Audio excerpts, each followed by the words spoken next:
everybody. Welcome in to the post-game show here on Purple Insider, where the Minnesota Vikings, I think they lost the game to the New England Patriots, but that was not so much the focus, the score and the final results, but who stood out, who changed the narrative, who made the difference. And you know, Dane, there have been times in the past where we've gone into a preseason game and we've tried to talk about it that way, and we haven't really gotten all that far. But in this game, there were some difference-making moments that may shape decisions by the Minnesota Vikings front office and coaching staff, and I think a great place to start with that would be Sam Howell. In the first preseason game, Mr. Howell quieted down the noise about the Vikings potentially going out and getting a different quarterback to be their backup.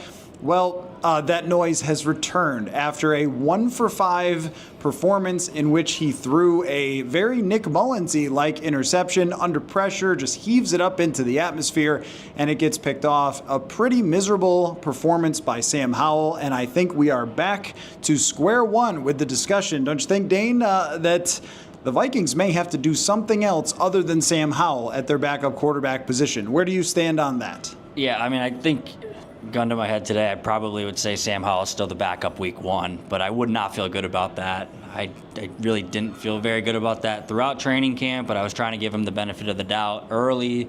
He's learning the offense. He's trying to figure it out.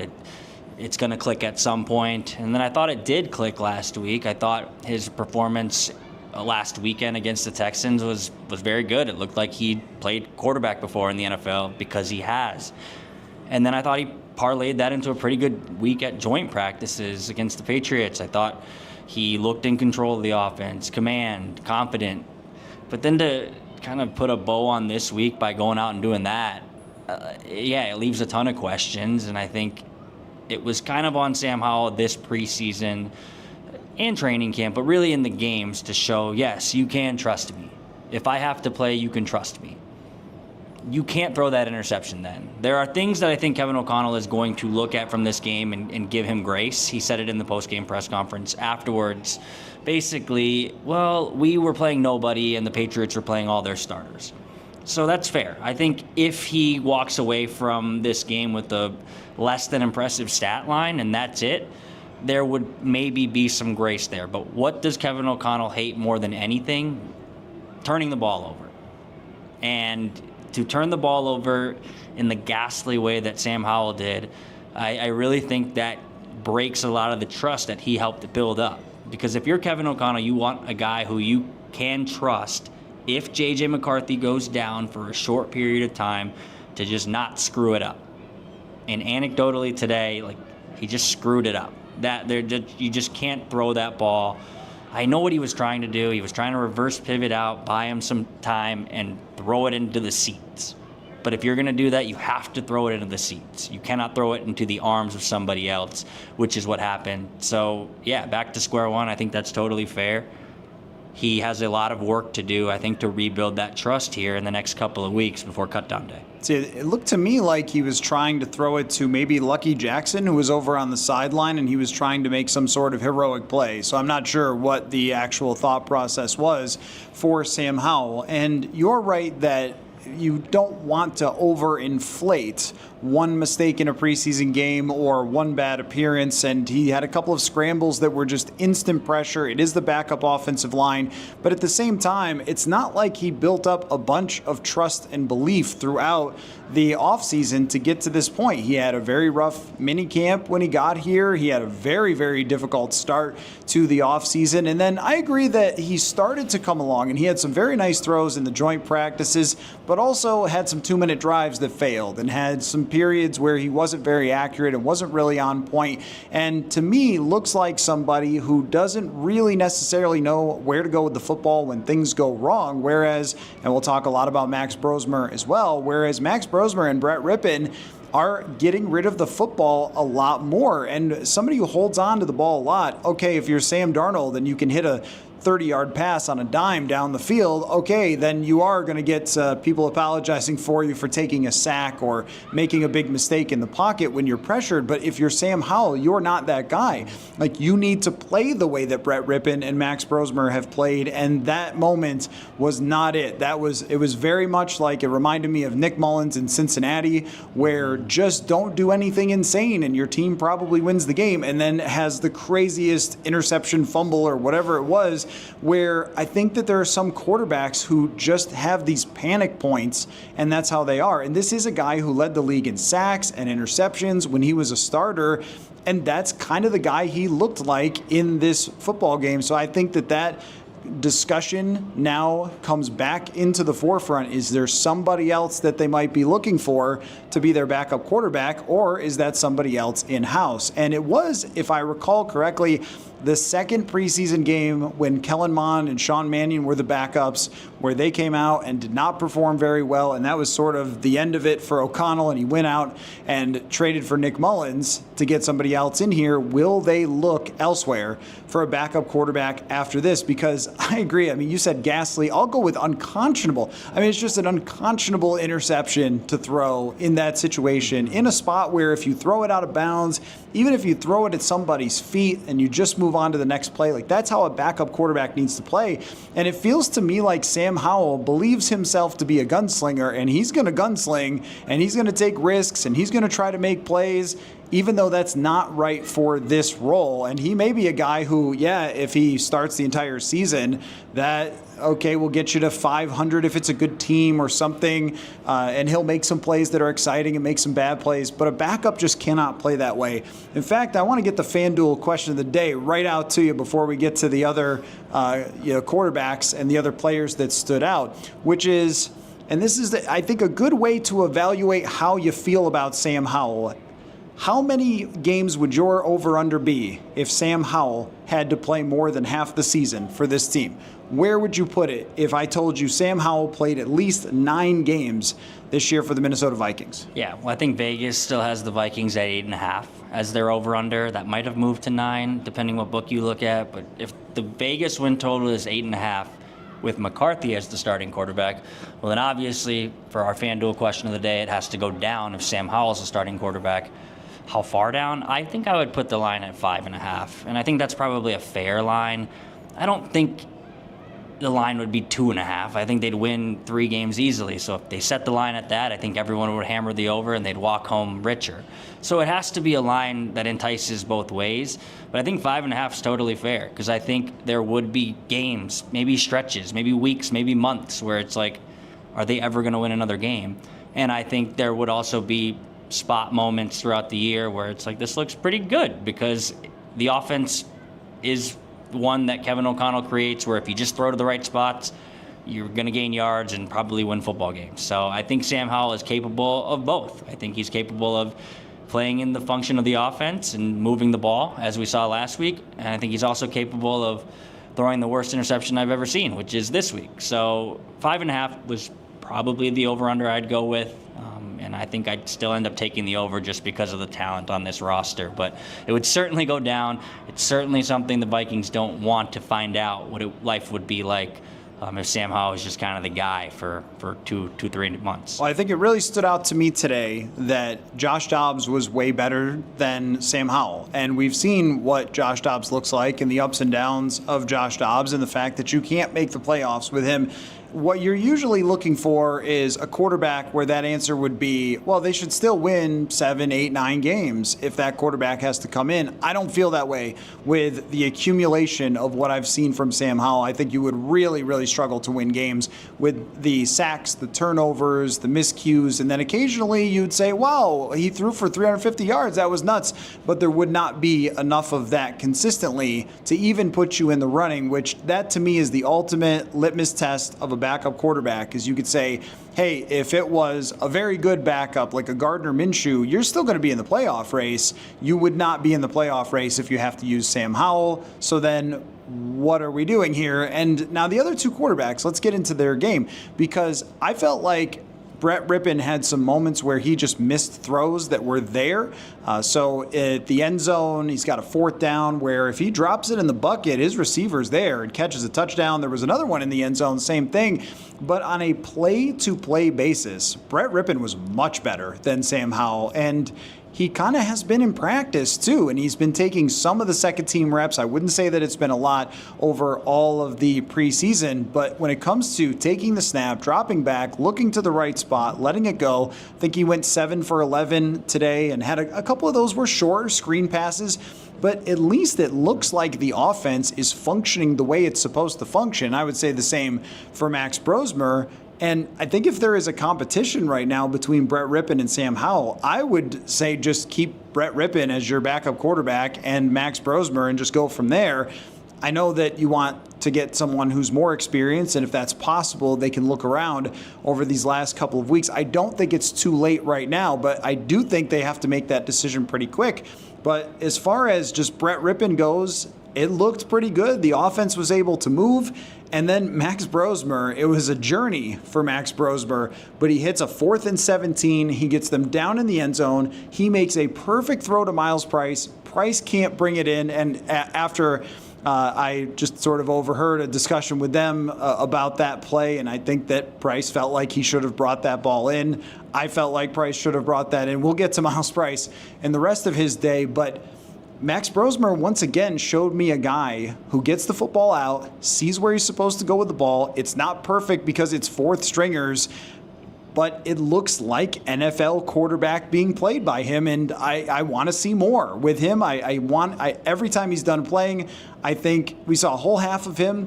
I think give me 3/4 of Max Brosmer in the next game because I feel like there is potential for consistent growth with Brosmer in this offense, and I'd really like to see him with the 2s and see what that looks like because with the 3s and the 4s, he has performed like an NFL quarterback. Yeah, I'll touch on Rypien before I get to my guy, Max Brosmer, row the boat, Sky Umago Gophers. Brett Rypien, he's been in the offense. I think that's probably his biggest tool in his tool bag is that he knows the offense inside and out. He's been here for 3 or 4 years, and I think he can kind of just be an extension of Kevin O'Connell on the field, which maybe that's all Kevin O'Connell really wants in a backup quarterback. So maybe there is some level of truth to if you had to pick between Sam Howell or Brett Rypien, maybe you would just pick Brett Rypien because at least you can trust him to not throw the interception that Sam Howell did today. I still think Sam Howell and the upside is probably better than Brett Rypien, who I think you could cut today, get through waivers, and get on your practice squad.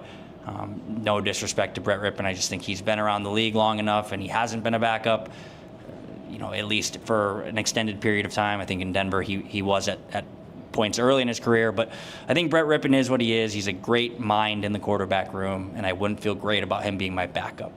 Now let's turn the page to Max Brosmer.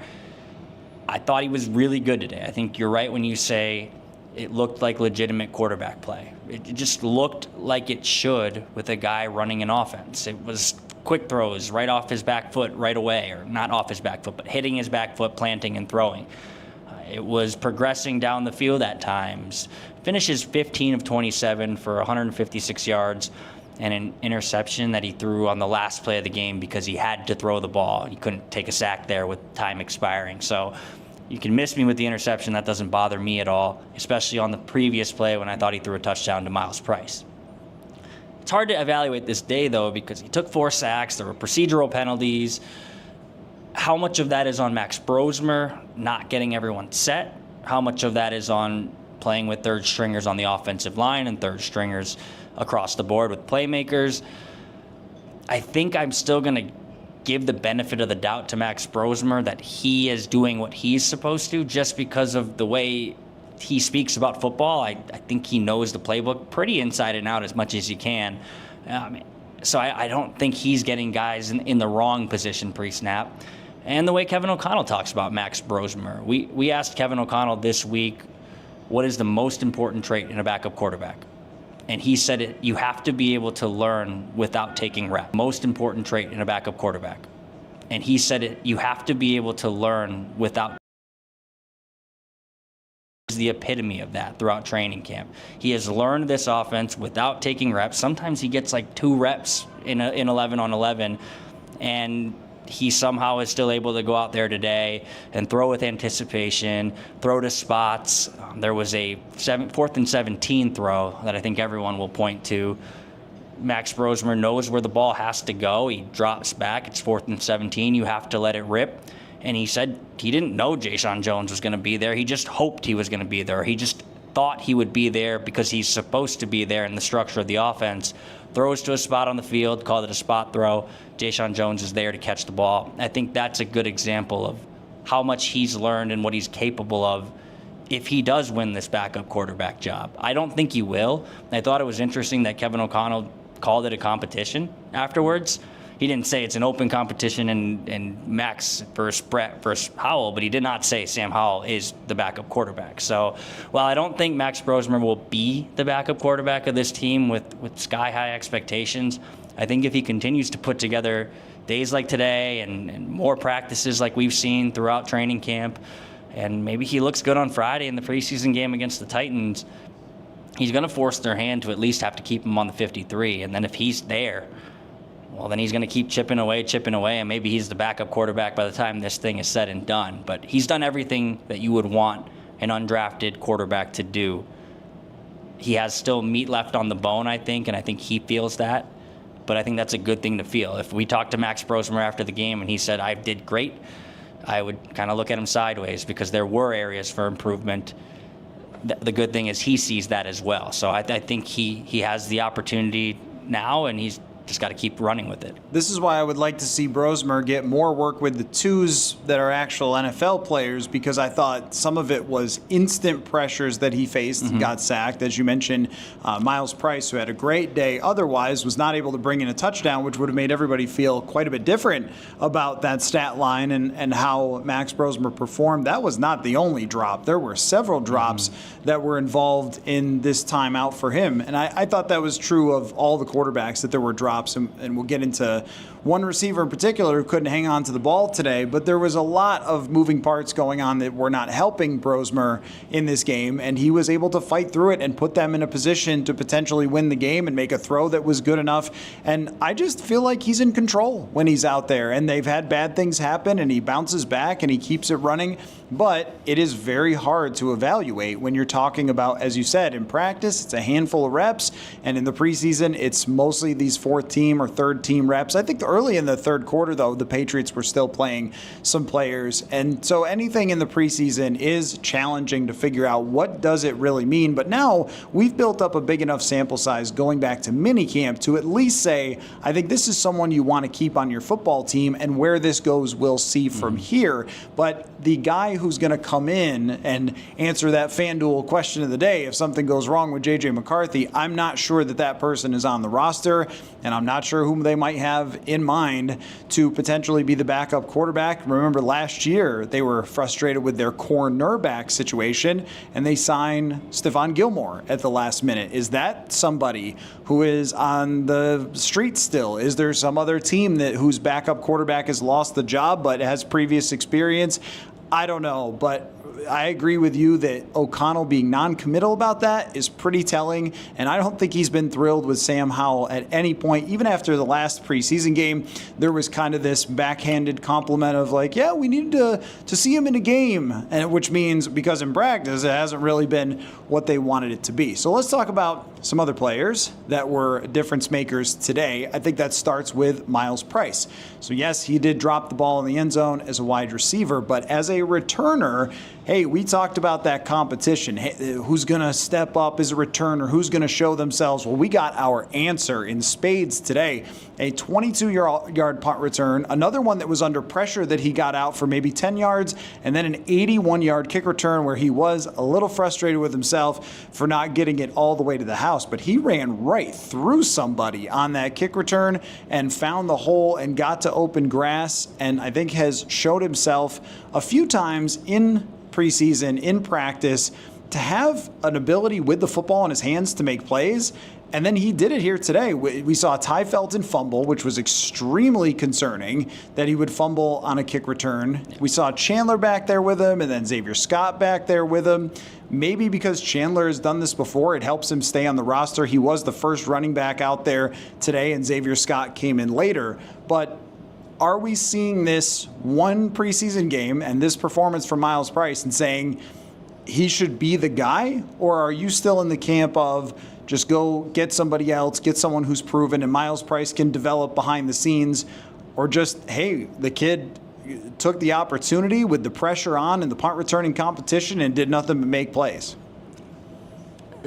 I want to call Marcus Sherrills and see what he's doing. I think he's like 45 years old now, and he's been the most reliable punt returner the Vikings have had in the last decade. So I'm only joking, kind of. But I think Myles Price probably did enough that if they really are holding true to what they've said so far, which is this is a competition, we want someone to take the bull by the horns and win it, then he's winning it right now. And if that's the case, then I think he will be the guy who's the punt returner in Chicago, for better or for worse. Do I want an inexperienced, undrafted rookie free agent returning punts in Chicago in the swirling winds of Soldier Field? I don't know, probably not. But right now, I think he's the guy who has started to separate himself with that position in particular. I think Rondale Moore was going to win that competition. And I think when he went down a week ago today, they probably looked at themselves and said, well, let's just see what we have in some of these undrafted guys. I thought it was interesting because Myles Price got reps ahead of Silas Bolden, who I thought was the leader in the clubhouse. So I think Myles Price is already ahead of them, or is already ahead of his peers coming into today, and then he did what he did on the field this afternoon. So I think he's probably the guy I would pick to be your punt returner right now. I thought it was interesting what Kevin O'Connell said post-game, though. Like, I know Ty Felton fumbled the ball, but it does seem like they want him to be the kick returner. And I think they're going to force feed him to be the kick returner. They said, and they keep saying, he has all the elements we want in this really explosive play. You've heard Kevin O'Connell say it. You've heard Matt Daniels say it. Ty Felton's talked about how he was relishing the opportunity to be the kick returner. So I think he's probably going to be the kick returner because that's what they want him to do. That's where they see him capable of making an impact outside of just being a receiver in the offense. So even though it wasn't good, even though I've seen him return kicks in practice and just fall down, trip over the yard marker and fall on his face, and I've seen him fumble today in his only rep, I do think that they see upside with him, and they're going to continue to see it through there. So I don't know if Myles Price is going to be your punt returner and kick returner, if nothing else, because I think the coaching staff really does see Ty Felton as that guy. Well, and Felton was doing his returning against the Patriots' top special teams unit. That was not the case for Myles Price, so we can't just go on the results. And they've had Felton back there since day one, so it doesn't seem like they would go away from that, even though Price showed himself to be exceptional with the football in his hands. Here's where this becomes such a big discussion and why we're talking about it so much. I don't know that I've ever talked about the kick and punt returner as much as we have. There's a few reasons, though. Number one is that the offense and defense are very good. There are superstars all over the field, and they are good enough to be a team that's right there competing with anybody else in the NFC. Do you want to have a game decided when we're talking about a very tight division, a very tight conference, a game decided because a rookie fumbles the ball on a kick return because he's a rookie and he's not ready to really be doing this? And the same goes for a punt return. Do you really want an undrafted guy back there? Like, you better be really sure, because there are players who are out there that will get cut or are still free agents like Brandon Powell, who have done it for a long time and can probably step in and take over those roles. I would still be on the search for that despite what we saw today, and it was a great game for Myles Price. And maybe there is something there with him long term, but you're talking about a team that just needs to survive special teams. They don't need to thrive in order to really be a winning football team. And hey, Will Reichard was great today, and Oscar Chapman made things interesting, I think, with a great punt, and then also proving that he could be a holder on a couple of makes from Will Reichard. So maybe we still do have a punt competition. I don't know. But you're really trying to just get through the special teams reps. And the kick return, though, there's going to be a lot more. I think it's very, very clear that in the NFL this year, the way they've adjusted the rules, it's more beneficial for the kickoff team statistically to actually kick it to the returner and make a tackle than it is to kick it out of the back of the end zone and give the offense the ball at the 35. That means Ty Felton, last year Ty Chandler had 12 returns. Whatever, okay, handful of returns, that's fine. Ty Felton could have 30. 40. I don't know how this is going to go, but if you're telling me that he's going to return the ball 40 times as a rookie after fumbling today, I would say nervous, even though I really like his skill set for this. Ball in his hands, I think he's got some special traits. It seems like this has been a Matt Daniels plan since the day he was drafted, of identifying this and saying this is a guy who should be our returner.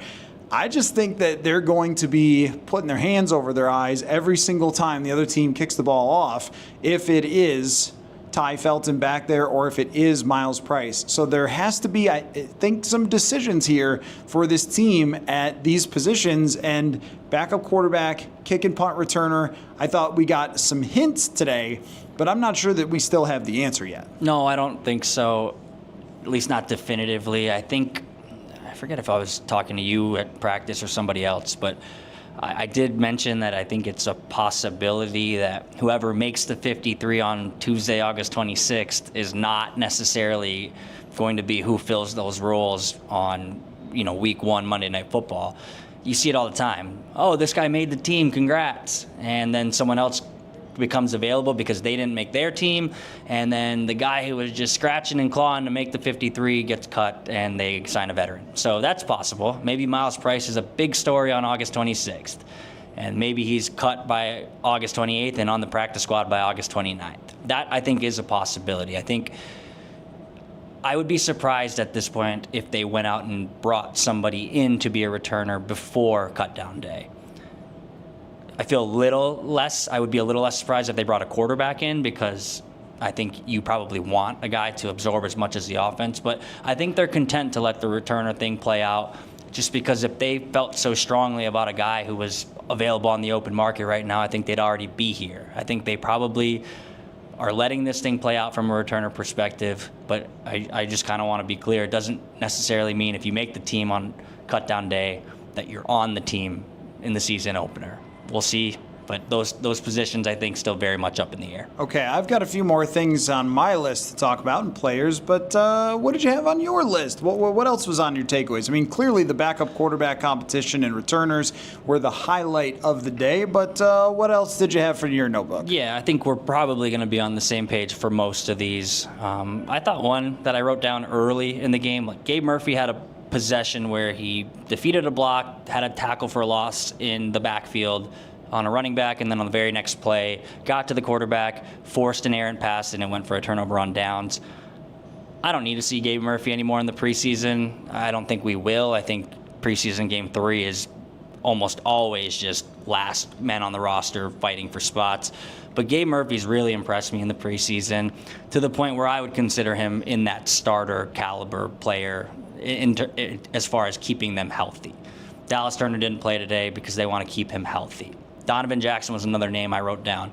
He didn't play today because they want to keep him healthy. I think that also means Donovan Jackson is your starting left guard with a bullet. I don't think that's a conversation anymore. I don't think it was ever a competition, but I think Donovan Jackson is your starting left guard. But the more I see Gabe Murphy, the more I kind of want him to be a part of that. Just don't get him hurt, because I think he could play a key role in the defense. You're continuing to see him pop this year or this preseason, and I think that gives them a pretty good ceiling, or pretty high ceiling from a pass rusher perspective. But he's a guy who I just think continues to stand out every time he's on the field. And it kind of goes back to last summer. They loved him as an undrafted free agent as a rookie, and he just got hurt towards the end of training camp, or I think he would have carved out a niche for himself sooner. But I think you're seeing it happen in real time now. I don't want to see Gabe Murphy at any point in the preseason moving forward. Another guy who stood out to me along the same lines was Ty Ingram Dawkins, who has been slowly and progressively showing up on the radar more and more as we have gone along. He got some first-team reps last week during the joint practices. Levi Drake Rodriguez was out and did not play today either, and that's just opened the door for Ingram Dawkins. He had a tackle for loss. He had a pressure. He had one play. The tackle for loss was very impressive. impressive because he sort of sorted through the junk, moved a guy, got in there, made an aggressive and violent tackle. And we talked with him the other day. Very bright kid. I think he really fits with the mentality of this team and this defense. And he's another one where I'm like, okay, I think he's good. I think he's on the team. Just play other people in the third preseason game because he might end up having some sort of role. And there's kind of one role from last year, the Jihad Ward situation, which is up for grabs. If we figure that Dallas Turner is taking over for Pat Jones, then there is maybe a rotational spot on pass rush downs that one of those guys could fill in, whether it's Murphy or Ingram Dawkins. But I think these young players showed out pretty well. And I also thought that Bo Richter made some plays as well. And I don't see him having quite the same role. He's more of a special teamer, but every time the guy gets on the field, he's making a play here or there. And so I thought the D-line was good. I did not think the same of the secondary, and where I was really raising an eyebrow, if you thought that there was still a shred of hope for Mekhi Blackmon in the competition, that shred of hope is now gone. I mean, playing in the second game, okay. Playing the whole second game almost. He played 3 quarters. I think I had something like 50-something snaps for him in that range. And I know they're trying to ramp him back up from that ACL injury. But at this point in the game where we're only a couple weeks from the start of the season, usually, even if you're just going to be a direct backup, you're not playing this much. And I didn't think it went all that well. I thought there was a tackle or two that could have been made. I thought there was some loose coverage. There was a play by Drake May where he rolled out and found a guy down the field. And Blackmon was in the next parking lot over, and I just that couldn't have been the right place to be on that particular play. He has not seemed as engaged. He has not seemed as aggressive or violent as he was before, and maybe there's still a process for him coming back from that injury. Jeff Okudah did not play. Jeff Okudah is on this team, and Jeff Okudah is going to play for this team. Now, does that also make you a little nervous based on his history? I would say the answer is yes, but the fact that he has won the coaching staff over to the point where he's not even playing in the second preseason game, I think is a good sign. And just to comment on what you said about Donovan Jackson, so the second day of the joint practices, I thought he was really good. I was trying to watch Donovan Jackson a lot more. First day had its ups and downs, but I honestly thought there was a practice play where he blocked for a screen and everybody got excited for him that seemed to give him a little confidence and get him going a little bit. And he was violent and aggressive and really did a great job in pass protection against some very good Patriots players in the joint practices. And if you recall, we go back, people have asked, well, where is he at compared to Ed Ingram? Ed Ingram participated in joint practices, and if I'm not mistaken, then played in the preseason game, which was a real red flag for where he was in his progress. So it's a good sign for Donovan Jackson that he did not play today. So that cornerback situation is resolved. I think we're settled and set. Okudah is the guy. Backfield, though. Last week we were giving Xavier Scott your RB3, you're the dude, and he played well today, mostly in the screen game. I didn't think he got much for blocking in the run game. Ty Chandler was out there before him. Where are you on RB3? I stood on the table last week post game and declared Xavier Scott RB3, so I think I'm just gonna stay there and kind of stand on business with what I said.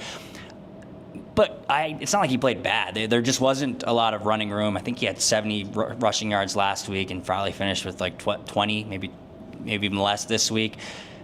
A lot of that, I think, is the blocking in front of him.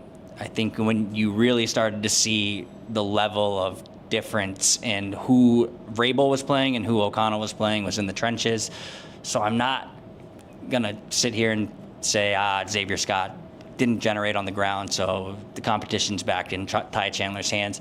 I thought he still looked explosive when he got the ball in space, and I thought the screen game you mentioned was a good part of his game. He runs with the nastiness that I just, when he gets the ball in his hands, it looks like he wants to deliver contact, but he also has a little flash of speed. I still think he's a guy who needs to continue to prove it in practice, but he's continued to kind of build his stock throughout the training camp. It's probably going to come down to very late in the game before cutdown day, before they decide on Xavier Scott and Ty Chandler, and maybe they just keep both. I still would be pretty surprised if they end up keeping both, but I know they like Xavier Scott. I know they feel an attachment to Ty Chandler, and I know Ty Chandler contributes elsewhere, not just on offense. He's your kick returner, but I think Xavier Scott did enough today to keep me interested. They still like him as a kick returner at times, so I think whoever is your RB3 will probably be your kick returner back there. We saw Xavier Scott back there today too, so it wasn't so much he took it and from last weekend now is running away with the job of RB3, but I still think he's done enough to push himself kind of past Ty Chandler on the depth chart, even if Ty Chandler was getting those first reps today ahead of him. And the one other battle that we have spoken on many, many times and have no resolution is tight end 3. Yeah. Nick Vannett, who's a guy many of you have probably never heard of because I'm not sure how many times I've mentioned him. He just got to the team last week, a veteran player who's 32, 33 years old. He's been around, had 17 catches last year for Pittsburgh.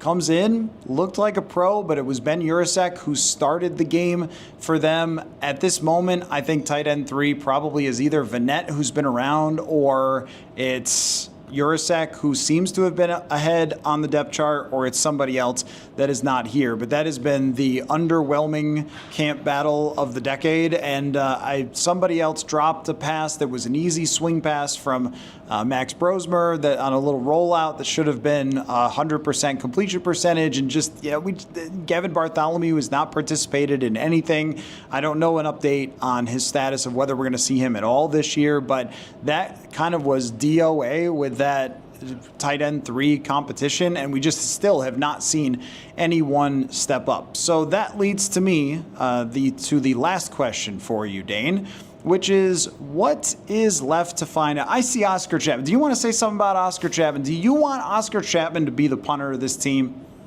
Yeah, I do. I've been pretty underwhelmed by Ryan Wright since he was a rookie. I think it's like he's addicted to kicking the ball into the back of the end zone and for a touchback rather than trying to pin him inside the 20. I think the touchback percentage has been not good enough from Ryan Wright over the last 2 years, and I think the fact that Oscar Chapman was holding today is a small inclination that I think they feel it's a competition still.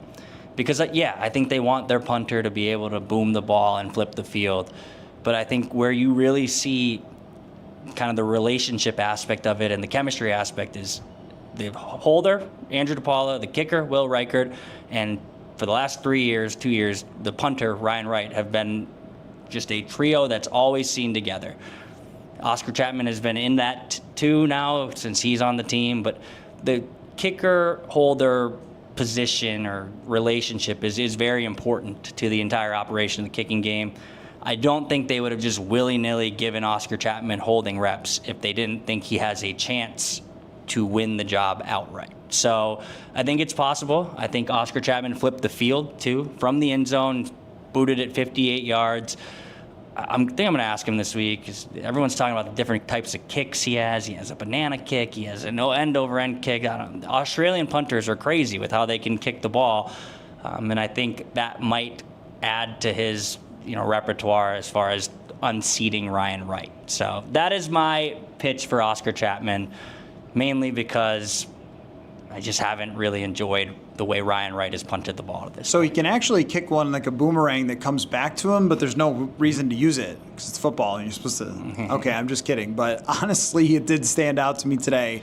The look on the body language of the punt returner for New England both times was like, what does it do? And maybe he's just bad, but there was a fumble before in the last preseason game. Mm-hmm. It does seem like these guys have been struggling, these returners, to track the ball coming down, and then it took a big skip, and he did flip the field. If he can hold, then there is a chance, because I agree with you. I don't think that this team has been really rock solid on Ryan Wright. They keep bringing in other punters, and they just haven't found anybody who they felt good about, but there is a part of me that feels like it's overthinking it, again, where it's just survive special teams. You know that there's a connection there. And also, you don't have to get rid of Oscar Chapman because of the international exception. So I'm not sure. I'll be very curious to see what they do there. So before we bring a special guest into the show, Dane, what is left to find out about the Minnesota Vikings in their final preseason game and our final couple of training camp practices this week? Yeah, I think it works out perfectly. It's kind of closing the loop on the whole podcast because the questions really start and stop with the quarterback to me. J.J. McCarthy is your starter, obviously. But what is it going to look like behind him? I thought we'd have more solidified knowledge of that by now, and we don't. I think we actually have more questions walking out of US Bank Stadium today than we did when we walked into US Bank Stadium, which then paves the way for, well, what is this week going to look like? I still think Sam Howell is going to be given the opportunity, but it's on him to kind of push it forward now because he left a lot of room for questioning with how he performed today. So that's kind of where I'm at. And then I'm sure we'll just kind of nitpick the position battles that we've kind of talked about all of them, but there are going to be a few, whether it's the wide receiver 6. Are they going to keep 6 wide receivers? Who is that going to be? Myles Price is probably your leader right now. Cornerback, are they going to keep 5? Or are they going to keep 6? Are they going to keep Zamiah Vaughn and Dwight McGlothern, or is it just Zamiah Vaughn over Dwight McGlothern? I think when you really get into the weeds and you look at like the 50th, the 51st, 52nd, 53rd man on the roster, that's probably also just going to inherently play itself out this week. But to be frank, I don't really care about the 50th, 52nd, or 51st, 52nd, 53rd player on the roster if I don't trust my backup quarterback. So it has to be, let's figure that out first, and then let everything else play out in the background. Big thing I'm looking for this week, and it ties into something I forgot to mention earlier when we were talking about the quarterbacks, is how bad Jalen Nailor's injury is. Is he back and practicing this week and looking like it's fine and on track, or did his hand injury call into question where they even stand on wide receiver 2? Lucky Jackson had 2 drops today on 2 very, very catchable routine balls.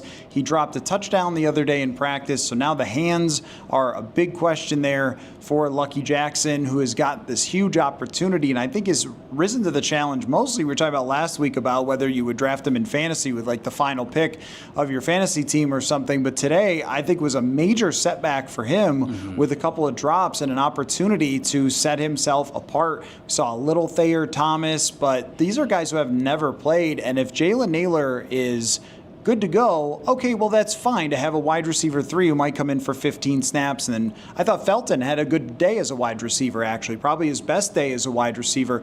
Caught a ball that tipped up into the air and then made a play on it. But if Jalen Nailor's out, you have to go get somebody. Like you have to trade for a Thielen, or you have to sign an OBJ, or you do something. Gabe Davis, see what he's doing. Whatever it might be, Tyler Boyd, somebody's got to be in here who's played football before, because they have gotten now to the point of the roster where it's all guys who have never played in the NFL before.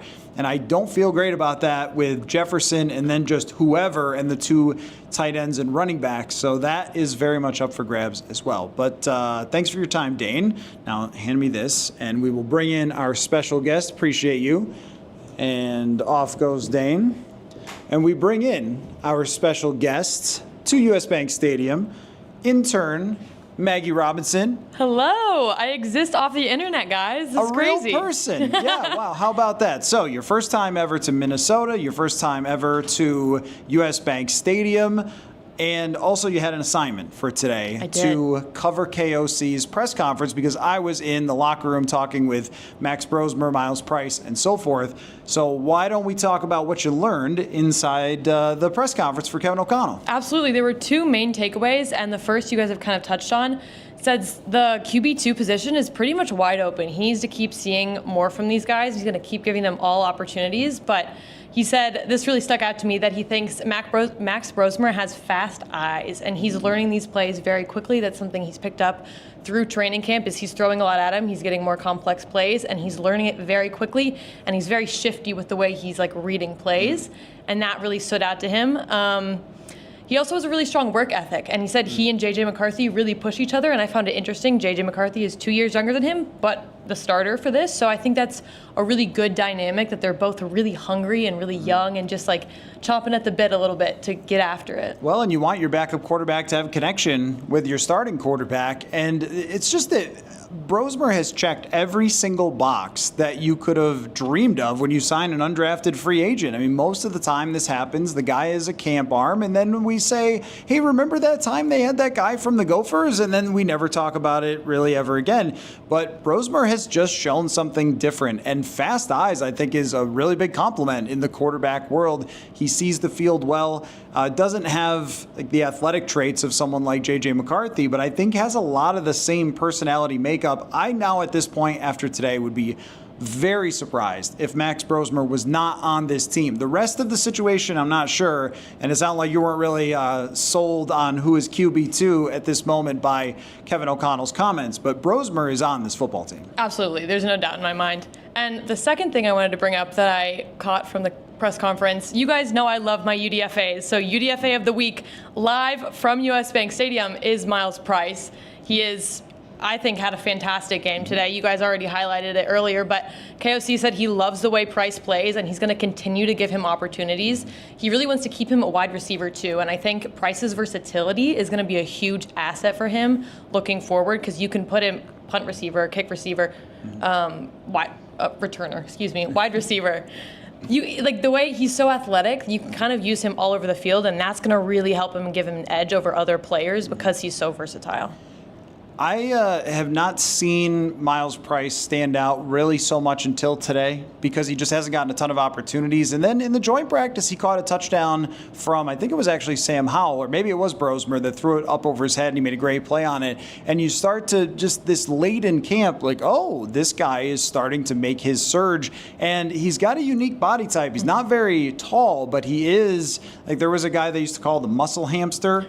Like, I'm not trying to pin that nickname on him. That was Doug Martin of the Tampa Bay Bucks, but it is kind of that way, like a smaller guy who's very jacked in his upper body and can run over somebody, kind of has a nice punt returner type of body, but will they trust him in real games is the question. I think what Price has done today and then just in his surge in practice is proven he's someone you want to keep around. Like as a practice squad player, at very least, to see what's there as he goes forward.